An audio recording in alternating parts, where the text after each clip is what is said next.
Today we have for you the Fuwang keyboard case for 11th generation iPads.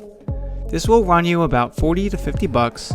I'll throw a link up in the description.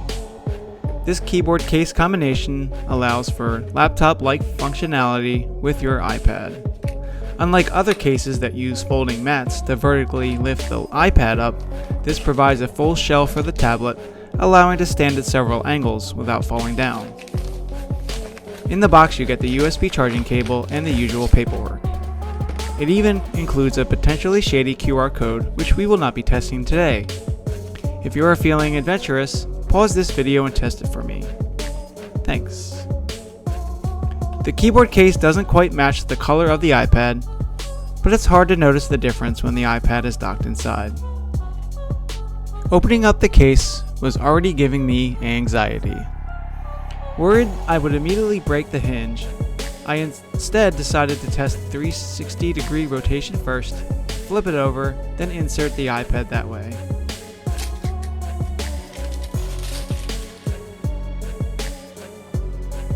The iPad fits rather flush inside the clamshell. It's recommended to go bottom first for easiest installation.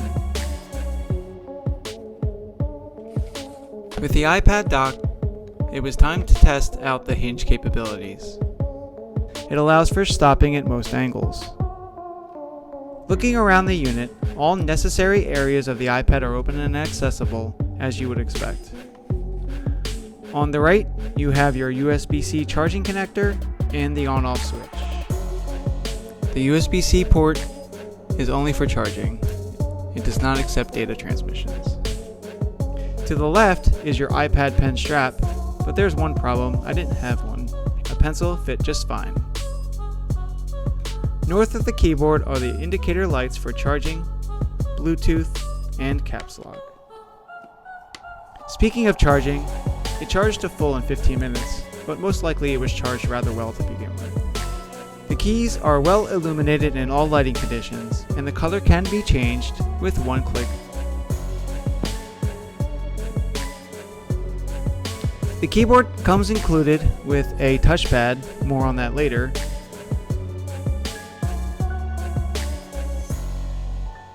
Connecting the keyboard via Bluetooth was really quick. Holding the pair button down for a few seconds initiated the pair sequence.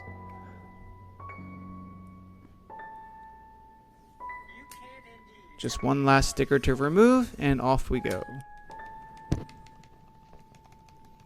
Keyboard commands for volume, screen brightness, and media worked immediately after Bluetooth pairing. The touchpad also is enabled and immediately shows the cursor when using. I found the touchpad to be rather useful, even during certain games and applications. However, you will find navigating with the native touch is quicker. The keyboard haptic response was a pleasant surprise.